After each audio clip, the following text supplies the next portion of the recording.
Liam's up. He says, in past videos, you've said avoid hitting pages on the money site with MGYB links and embeds. Is this safe to do for other stuff like PDF files and images in the media library uploaded to the money site or the subdomains? If so, what's a way we can leverage this alongside PR and other stuff like drive stacks? No, I mean, what I would recommend is like if you say PDFs and stuff, is upload those to the drive stacks, right? To your drive folders that are part of your drive stack, and then use the GMB URLs for those PDFs if you wanted to do that kind of stuff.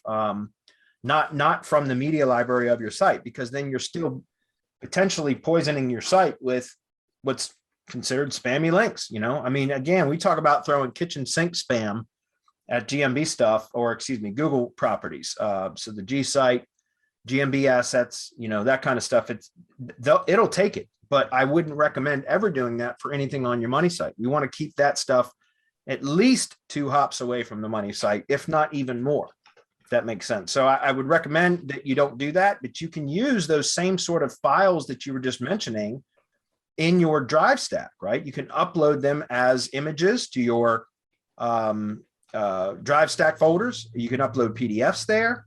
You can embed those things on the G site, and then you can hit all of those, your entity assets, your Google assets, with links.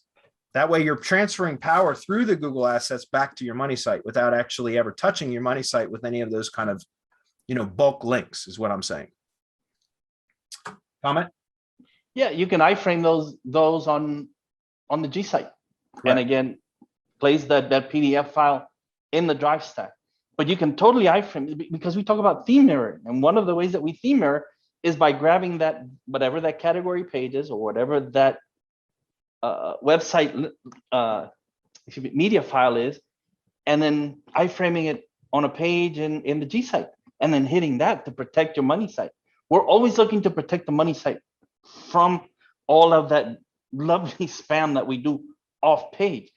Let the website, listen to me, let the money site accrue natural links over time. Mash the G site, mash the GMB, the drive stack, your tier 1 branded, hit those. But I'm not advocating hitting those with Fiverr, although it works with Fiverr gigs. It can work. You better know what you're doing.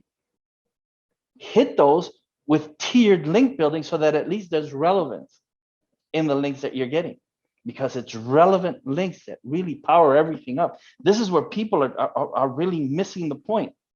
The links have to be relevant. If not, then Google simply discounts them, or you can actually incur a manual.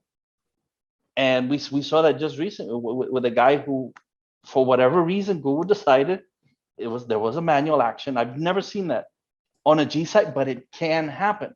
And so to avoid that, just make sure that you get the link building is tiered, and that the links are contextual, so that you're creating total relevance instead of a bunch of links that will probably get discounted, or worse, might trigger a manual, which you never want. You never want people coming in and looking at your G site and drive stack, because it's total spam.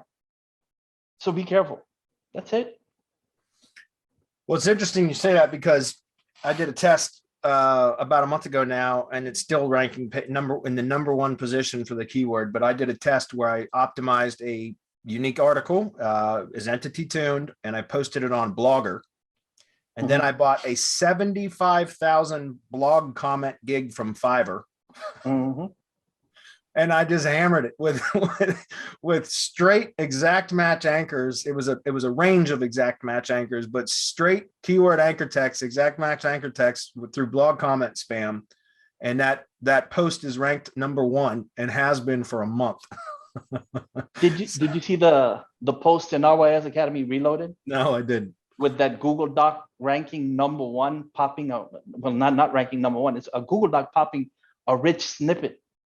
Oh, I saw that. Yeah, I saw that. Well, yeah, that was done with Fiverr.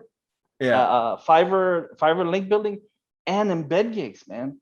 So you can get away with it, but you might trigger a manual, and when that happens, it's all over. Because when someone looking at it, and someone looking at that backlink profile is going to know that you've been up to no good. I smashed it. It was like 75,000 blog comments in like 5 days, and like Majestic picked them up too, like, which is crazy, because Majestic typically filters out very low quality links. But for whatever reason, Majestic picked up, and it ended up being way more than 75,000 blog comments. I don't know why, but from the referring domains, it was like, I don't know, 30 some thousand referring domains.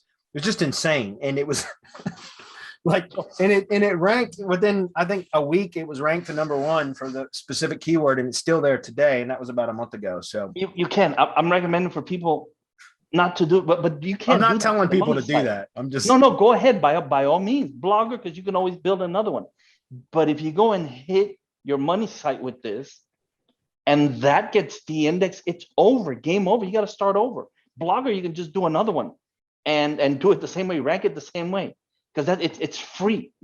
Or you're spending, well, not free, because you're still spending time on that.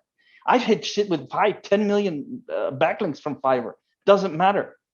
You can get results, and you can get immediate results. It's how much risk you're willing to take for the reward. If it's a client site, do you want to do that? Do you want to risk your client, their livelihood, the thing that your client counts on to feed family? You don't want to do that shit.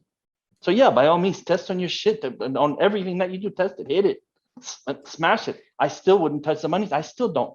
I no longer touch any of the money sites that I work on, even mine, even unless it's just a test, and then I'm liable to hit it with anything.